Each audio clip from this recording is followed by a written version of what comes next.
Bismillahirrahmanirrahim. Assalamualaikum warahmatullahi wabarakatuh.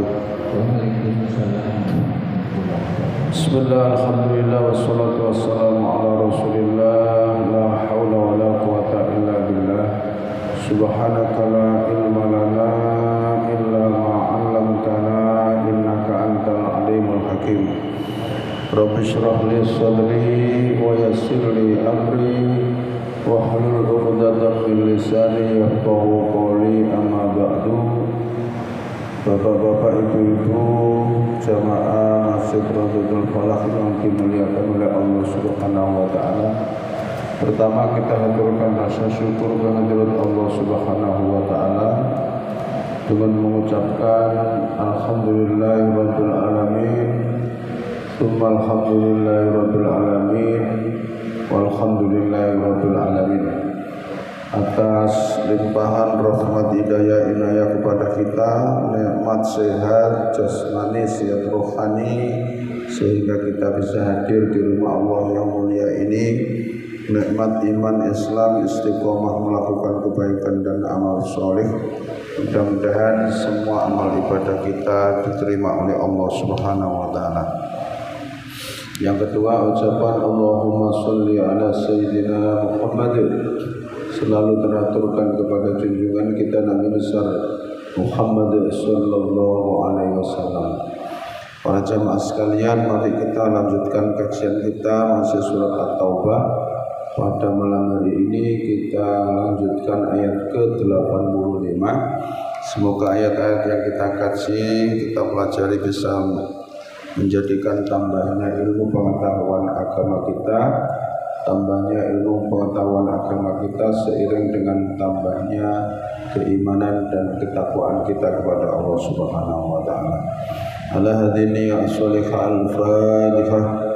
A'udzu billahi minasy syaithanir rajim.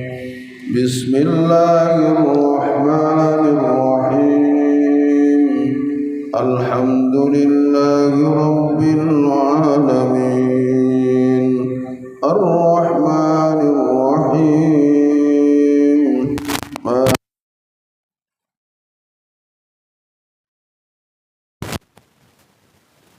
Iyyaka nasta'in. Ihdinas siratal mustaqim. Siratal ladzina an'amta 'alaihim ghairil maghdubi 'alaihim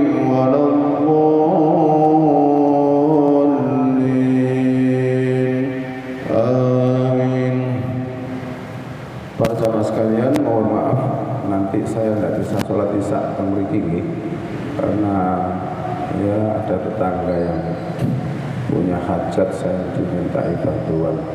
Namun nanti langsung setelah ngaji saya pamit. Bismillahirrahmanirrahim. Ayat 85. Wala tu'jibka, dan janganlah mengherankan kamu Muhammad, amwaluhum, harta-harta mereka orang-orang munafik itu, wa auladuhum, dan anak-anak mereka. Innama yuridullahu, sesungguhnya hanyalah Allah menginginkan dengan harta mereka dan anak-anak mereka yang mereka bangga-banggakan itu, ayu adibahum, Allah hendak menyiksa mereka dengan harta mereka dan dengan anak-anak mereka. Dia dengan amwal tadi fit dunia, di dunia, watazhaqo, dan nanti sampai melayang anfusuhum, nyawa-nyawa dari diri-diri mereka itu. Wahum, sedangkan mereka kafirun, orang-orang yang kafir. Para jamaah sekalian, ayat ini masih berbicara terus tentang perilaku orang-orang munafik. Di mana ayat sebelumnya, wala tusalli ala ahadin minhum mata abadan, jangan kamu Muhammad mensolati seseorang di antara mereka orang munafik yang mereka telah mati selamanya. Hati mereka sebelum dia mati jasadnya, hati mereka sudah mati sejak dulu. Makanya di sini dinamakan mata abadan. Wala takum ala qabrihi, dan jangan kamu berdiri atau duduk di atas kuburnya. Innahum, sungguhnya mereka orang munafik, kafaru, mereka kafir billahi kepada Allah wa rasulihi, dan rasulnya, wa matu, dan mereka mati, wa hum fasiqun. Ayat sebelumnya kemarin kan ini berkaitan dengan Abdullah bin Ubay, pimpinan orang munafik yang waktu itu meninggal dunia. Terus anaknya nyusul nanggone Rasulullah, ya Rasul, bapak saya telah meninggal dunia. Saya mohon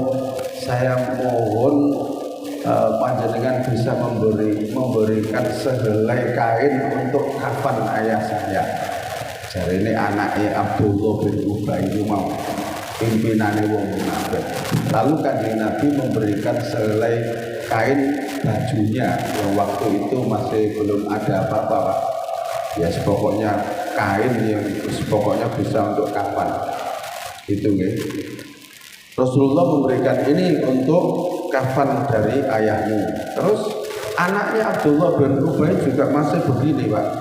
Saya juga berharap ya Rasul, panjenengan bisa mensolati jenazah ayah saya. Begitu. Maka Rasulullah sebagai rasa kemanusiaan ini datang ke rumahnya Abdullah bin Ubay yang sudah meninggal tadi atas permintaan anaknya, begitu, dengan para sahabat. Di situ juga ada Sayyidina Umar dan sahabat-sahabat yang lain. Begitu Rasulullah mau sholat, itu Sayyidina Umar itu gandoli bajunya Rasulullah dari belakang. Rasulullah mau maju ke dekat jenazahnya Abdullah bin Ubay, pimpinan wong munafik ini, digandoli kalau Sayyidina Umar. Terus Sayyidina Umar mendekat ke telinga Rasul, ya Rasul, bukankah dia ini orang munafik? Kenapa panjenengan dan kita juga diajak untuk mensolati? Begitu, Pak. Karena ayat ini belum turun, Rasulullah masih tetap ingin mensolatinya. Kan begitu, Pak. Rasulullah tetap ingin mensolati. Nah, setelah ketika Rasulullah sudah mau mendekati takbiratul ihram, ayat ini turun, Pak. Wala tusolli ala ahadin, jangan kamu mensolati seseorang di antara mereka orang munafik mata abadan. Wala takum ala qabri, dan jangan kamu berdiri atau duduk di atas kuburnya untuk mendoakannya, enggak boleh, karena dia orang munafik. Jangan kamu melakukan itu seperti kamu melakukan para sahabatmu. Ya, jadi setelah mayat itu dikuburkan, Pak, itu sunnahnya berhenti sejenak di atas kuburnya, terus berdoa. Itu yang dilakukan oleh Rasul. Dan Rasulullah mau melakukan ini kepada Abdullah bin Ubay, pimpinan yang munafik tadi, gak oleh karo Allah, ditegur karo ayat iki. Jadi yo gak oleh mensolati, yo gak oleh duduk sebentar mendoakan di kuburnya. Tapi kalau sesama muslim yo harus. Innahum, sungguhnya dia kafaru billahi, telah kafir pada Allah dan Rasulnya. Terus yang nyambung ayat berikutnya, wala tujibuka amwaluhum wa auladuhum. Kamu juga jangan heran Muhammad dengan harta-harta yang mereka miliki, dengan mereka membangga-banggakan anak-anaknya. Jangan kamu tertarik dengan harta-harta yang mereka bangga-banggakan dan anak-anak mereka. Sesungguhnya Allah dengan harta yang mereka bangga-banggakan dan anak itu, Allah ingin menyiksa mereka dengan dunianya sendiri dan dengan anak-anak yang mereka bangga-banggakan. Jadi seperti itu. Wa idza unzilat, dan apabila diturunkan surat, apabila diturunkan surat an aminu, surat yang menyuruh bahwa agar kalian beriman billahi kepada Allah, wajahadu, dan berjihadlah kalian ma'a rasulihi, bersama rasulnya, istadana, mengajukan izin kepadamu, mista'dzanaka. Ulutoli orang-orang yang mempunyai kekayaan, minhum di antara mereka orang munafik. Wa qalu, dan mereka berkata, Darna, biarkanlah kami tinggal duduk-duduk di sini, nakun kami berada ma'al qaidin bersama orang-orang yang duduk di sini tidak ikut perang. Para orang yang sudah lemah, sudah tua, orang punya cacat fisik, anak-anak, wanita-wanita. Jadi mereka ketika Rasulullah mengajak berperang, berjihad, itu orang-orang yang kaya di antara mereka justru datang kepada Rasulullah dan mengajukan alasan, Muhammad, kami mohon maaf tidak bisa ikut perang karena anak-anak kami tidak ada yang menjaga, harta kami tidak ada yang menjaga, begitu. Padahal dia itu orang yang sehat, ya secara fisik kuat, secara harta juga mampu, tapi dia mengajukan alasan tidak ikut perang. Demikianlah itu orang munafik itu, betapa rendahnya iman yang dimiliki oleh orang munafik. Jadi saat Islam itu membutuhkan pertolongan, dia mengajukan alasan untuk mundur, tidak ikut perang. Maka sifat seperti ini tidak boleh terjadi di antara kita, orang-orang yang beriman. Ya, jadi seperti itu, saat agama ini membutuhkan pertolongan kita juga harus ikut memperjuangkan agama Allah. Itu. Ya kalau kita itu berjihad seperti Rasul kan nggak mungkin kan.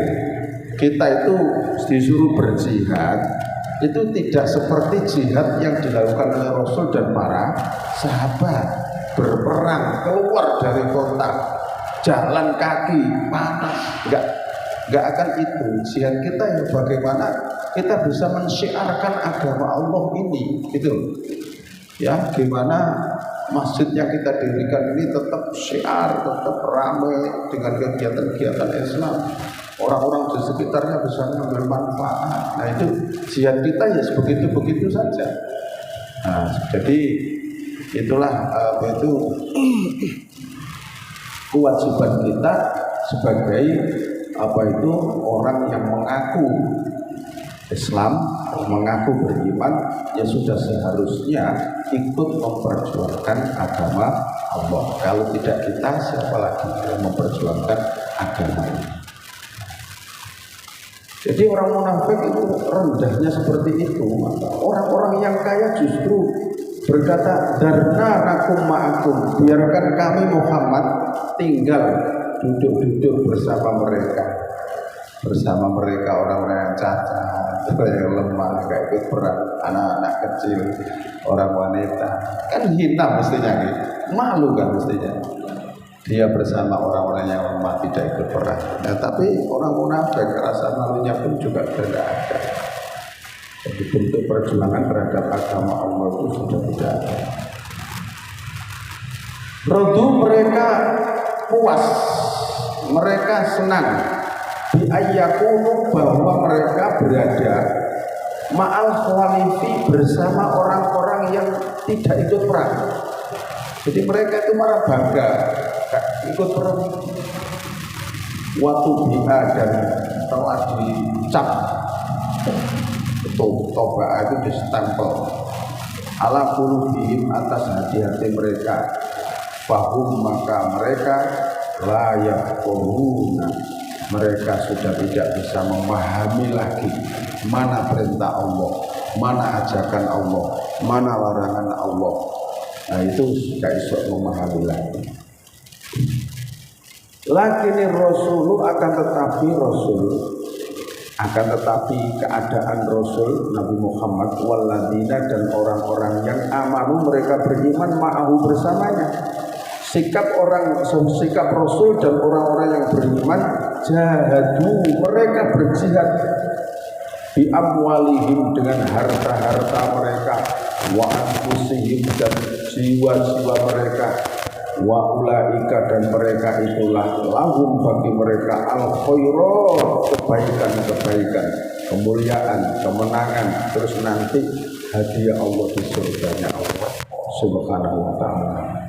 Wa ulaika, dan mereka itulah orang-orang mukmin yang ikut berperang berjihad tadi, humul muflihun, mereka itu orang-orang yang beruntung, muflihun, orang-orang yang sukses hidup dunia dan akhiratnya, yaitu orang-orang yang beriman dan ikut memperjuangkan agama Allah.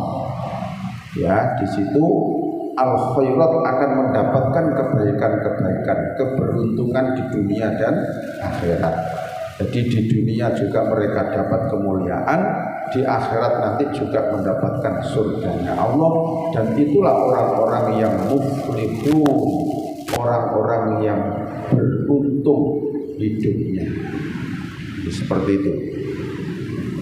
Nah, terus ditambahi meneh a'addallahu, Allah telah menyiapkan lahum bagi mereka orang-orang mukmin yang berjihad di jalan Allah tadi, jannatin, surga-surga, tajri mengalir min tahtiha, dari bawahnya, al-anharu, sungai-sungai, khalidina, mereka kekal fiha, di dalamnya. Ini jaminan hadiah dari Allah bagi orang-orang yang beriman dan berjihad di jalan Allah. Akan disediakan surga-surga, ya, dan mereka di dalamnya kekal selama-lamanya. Dzalika, demikian itulah al-fauzu. Al-fauzu itu keberuntungan, kesuksesan. Kalau bahasa yang modern itu al-fauzu itu kemenangan atau kesuksesan, al-azim yang besar. Nah, al-azim yang besar di atas tadi, ulaika humul muflihun. Muflihun itu wong sing bejo uripe, Pak. Ndok kene al-fauzul azim, orang yang sukses dunia dan akhiratnya. Jadi yang dikatakan orang muflihun, orang yang beruntung, yang dikatakan orang yang al-fauzu, orang yang sukses adalah orang yang ketika di dunianya beriman dan berjihad di jalan Allah, dan ketika di akhirat nanti masuk surganya Allah. Itulah orang yang sukses. Definisi sukses menurut Al-Quran beda dengan definisi sukses menurut kebanyakan pandangan orang. Orang itu kadang dinamakan sukses kalau dia itu hartanya banyak, rumahnya megah, kan begitu kan? Terus mobilnya mewah, itu dikatakan wah sukses rek. Belum tentu itulah sukses menurut pandangan kamu. Sukses pandangan Allah ya orang yang beriman, menggunakan hidupnya ini selalu mengabdi, menghamba kepada Allah, ya, dan memperjuangkan agama Allah, dan kelak di akhirat mendapatkan surganya Allah. Itu namanya orang yang sukses, ya, itu namanya orang yang sukses. Jadi sukses menurut Allah, sukses menurut Al-Quran, bukan sukses dalam pandangan banyak orang. Itu, Pak. Jadi walaupun hartanya banyak, rumahnya megah, kalau dia tidak beriman, sukses itu kondi, kan begitu kan? Mengaku beriman tapi gak gelem berjuang agama Allah, ya belum bisa sukses. Untuk apa? Nah, jadi dia tidak mau menggunakan segala aspek kehidupannya untuk di jalan Allah. Wajah dan datang al-mu'adziruna, orang-orang yang udzur, orang-orang yang udzur tidak ikut perang tadi, minal a'rabi, dari a'rab. A'rab disebut, a'rab ini orang-orang desa, wong-wong desone wong Arab itu disebut a'rabi, atau disebut orang Arab Badui. Orang Arab Badui itu wong Arab desa, ya. Liyudana, hendaknya diberi izin lahum bagi mereka, waqa'ada, dan duduk alladzina, orang-orang yang kadzabu, mereka berdusta Allah, kepada Allah, wa rasulahu, dan kepada rasulnya. Tidak hanya yang mengajukan alasan tadi itu tidak hanya orang-orang munafik yang sehat, yang kaya, orang-orang munafik yang badui, yang hidupnya di padang pasir jauh dari Rasulullah juga mengajukan alasan kepada Rasulullah tidak bisa ikut perang. Alasannya ini dan itu. Padahal dia orang yang mampu berperang. Sayusibu, maka dia akan mendapatkan alladzina, orang-orang yang kafaru, mereka kafir, minhum, dari mereka, adabun, adab, alimun, yang sangat pedih.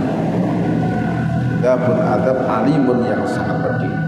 Baik dari kalangan orang-orang munafik yang notabene itu orang yang hidup di dekat Rasul, atau orang munafik yang hidup di pedalaman jauh dari Rasul di padang pasir, dia mengajukan alasan tidak ikut perang.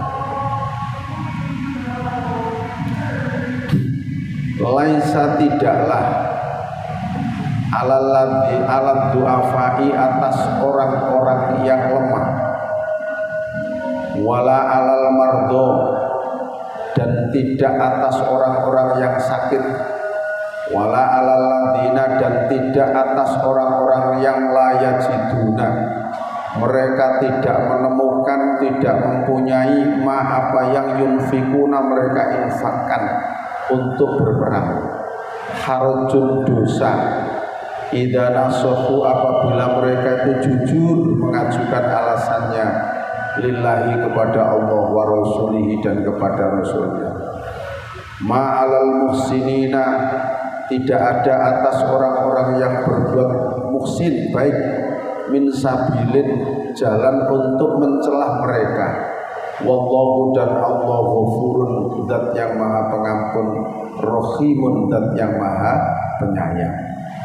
Kalau yang di atas tadi ancaman Allah bagi orang-orang yang mampu berperang, baik secara fisik maupun secara harta, mampu, tapi mereka tidak mau ikut perang, mereka diancam adzabun alim, mereka akan mendapatkan azab yang sangat pedih.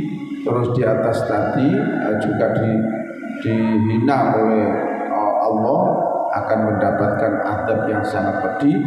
Maka ancaman Allah itu tidak berlaku bagi orang-orang yang du'afa. Memang ada orang-orang yang lemah tidak bisa ikut perang, fisiknya sudah tidak mampu, usianya sudah tua, cacat fisik, ya berarti du'afa itu.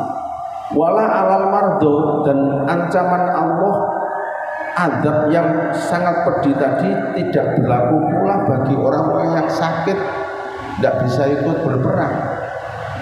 Wala alal ladzina la yajiduna mayunfikuna harajun, dan tidak berlaku juga bagi orang-orang yang tidak menemukan harta untuk diinfakkan untuk berperang. Ya, tidak harajun, tidak dosa. Idza nasahu lillahi wa rasulih, apabila mereka memang betul-betul kondisinya seperti itu. Ya. Nah, ini kan ada ayat ini bagi orang-orang yang tidak bisa ikut perang, maka ancaman Allah tadi hanya berlaku bagi orang-orang yang mampu berperang, baik secara fisik maupun secara harta, tapi dia mengajukan alasan-alasan tidak ikut berperang.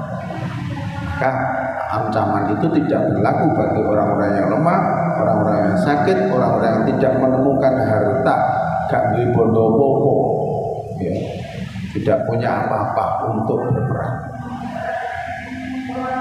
Nah, terus dilanjutkan lagi, wala alal ladzina. Nah, dan ancaman Allah itu tidak berlaku bagi orang-orang yang idama atau ketika mereka datang kepadamu, ida atau ma atau ketika mereka datang kepadamu, litahmilahum, supaya meminta meminta kendaraan untuk bisa mengangkut mereka. Kulta, kamu berkata, la ajidu, aku tidak menemukan, tidak mempunyai ma'ahmilukum, kendaraan yang bisa apa itu kamu tunggangi, alaihi, atasnya. Tawallau, mereka berpaling, wa a'yunuhum, dan mata-mata mereka tafidu minad dam'i, berderai air mata, hazanan, karena sedih tidak bisa ikut perang, alla yajidu mayunfikun, karena mereka tidak mempunyai apa yang mereka infakkan. Berkaitan dengan ayat ini, ada sekelompok sahabat yang datang kepada Rasulullah. Sahabat ini nggak punya apa-apa, Pak. Yo gak duwe pedang, yo gak duwe panah, yo gak duwe duit, gak duwe apa. Terus datang kepada Rasulullah litahmilahu. Kalau bahasa kita begini, ya Rasul, kami ini siap berperang, tapi kami tidak punya apa-apa. Apakah engkau atau apakah ada kendaraan yang bisa kami tunggangi?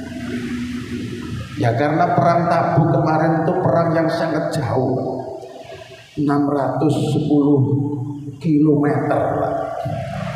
dari perbatasan padang pasir melawan orang-orang Romawi, orang Nasrani dari Romawi. Nah kalau melaku sikil kan, ya apa itu? Ya meloncat lah, padang pasir. Maka orang ini mengajukan kepada Rasul, apakah tidak ada kendaraan yang bisa kami tunggangi, ya Rasul, supaya kami dapat ikut bersama-sama berangkat berperang. Rasul mengatakan, kulta la ajidu ma'ahmilukum, sebenarnya nggak ada kendaraan yang bisa kamu tunggangi. Masing-masing sudah satu-satu persiapan masing-masing. Begitu Pak. Jadi imannya luar biasa, ingin ikut perang, tapi punya keterbatasan dari sisi ekonomi. Maka mereka tidak ikut perang, tapi tidak ikut perangnya bukan terus bangga seperti orang munafik tadi. Mereka tawallau, mereka berpaling, wa a'yunuhum tafidu minad dam'i. Dia berpaling nggak bisa ikut perang, tapi berderai air mata, nangis Pak. Hazanan, karena sedih nggak bisa ikut berperang. Mereka nangis, ya, mereka nangis sedih karena nggak bisa bersama-sama berangkat perang. Allah yajidu mayunfikun. Mereka yang seperti ini tidak berlaku ancaman yang di atas tadi, gitu loh. Karena mereka itu tidak mampu, tidak ada. Maka ini apa itu orang-orang yang beriman itu seperti itu. Innamas sabilu, sesungguhnya jalan untuk menghina mereka adalah, jadi mereka tadi yang tidak ikut perang karena alasan du'afa, karena sakit, karena tidak ada harta tadi, bukan orang yang tercela dan tidak berlaku ancaman Allah bagi itu. Innamas sabilu, nah gitu, sesungguhnya jalan untuk mencela orang-orang yang tidak ikut perang itu adalah alal ladina, ditujukan kepada orang-orang yang yasta'dzinunaka, orang-orang yang mengajukan alasan kepadamu, minta izin untuk tidak ikut berperang. Wahum aghnia, padahal mereka itu aghnia, gitu loh. Mereka itu orang kaya, sehat fisiknya dan bodoh ono, tapi mengajukan alasan tidak ikut perang. Rodu, mereka itu puas, senang biayakunu, jikalau mereka itu berada ma'al khawalifi, bersama orang-orang yang tinggal di kampung itu, di kota itu, tidak ikut berperang. Wa toba Allahu, dan Allah apa itu ngecap hati mereka itu, ya, ngetok hati mereka itu, ala qulubihim, atas hati-hati mereka, fahum, maka mereka la ya'lamun, tidak mengetahui, tidak bisa memahami firman-firman Allah yang disampaikan oleh Nabi Muhammad kepada mereka tidak mampu mengetahui. Karena apa? Hubbud dunyanya mereka itu terlalu tinggi, senang dan cinta kepada dunia itu terlalu, sehingga apa itu perhitungan mereka itu selalu untung dan rugi. Inilah orang-orang munafik. Jadi berbuat baik itu hitung-hitung. Nah begitu Pak. Berbuat baik itu hitung-hitung dulu. Ini kira-kira menguntungkan apa enggak? Itu orang munafik itu seperti itu. Kalau sekiranya enggak menguntungkan, enggak. Tapi sekiranya ada keuntungan, yo gelem. Jadi beragama ini jangan kita meniru cara beragamanya orang munafik. Nah, aku bantu iku oleh opo. Nah, kan gitu. Selalu berpikir begitu. Jadi kalau untuk urusan agama Allah, jangan berpikir tentang itu. Sudah seharusnya kita ini harus memperjuangkan agama kita, agama Islam. Ya gitu kan. Barangkali ada tanya apa?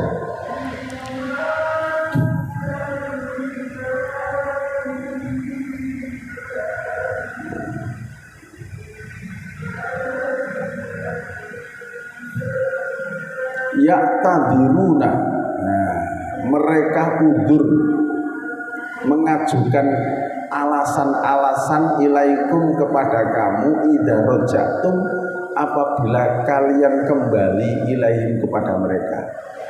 Kul, katakanlah Muhammad, la ta'tadiru, wis gak usah awakmu gawe alasan-alasan tertentu. Lan nu'mina, tidaklah kami percaya lakum kepada kamu kalian wahai orang munafik. Qad nabba'ana Allahu, sungguh Allah telah memberitahukan kepada kami min akhbarikum, tentang atau kabar-kabar kalian. Wa sayarallahu, dan Allah akan melihat amalakum, amal-amal kalian, perbuatan kalian. Wa rasuluhu, dan Rasul juga menyaksikan perbuatan kalian. Summa, kemudian turaduna, kalian akan dikembalikan ila alimil ghaibi, kepada Tuhan yang maha mengetahui tentang kegaiban.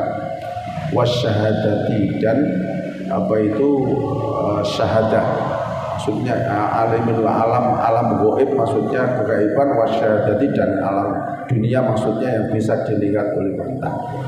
Fayunabbiukum, maka dia Allah akan memberitahukan kepada kalian besok ini di akhirat, bima kuntum ta'malun, terhadap apa saja yang telah kalian lakukan. Jadi ketika orang-orang Rasulullah dan para sahabat itu selesai datang dari perang Tabuk, mereka juga mengajukan alasan-alasan di hadapan Rasul.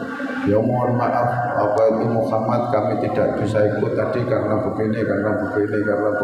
Wah, ya, alasannya memakai.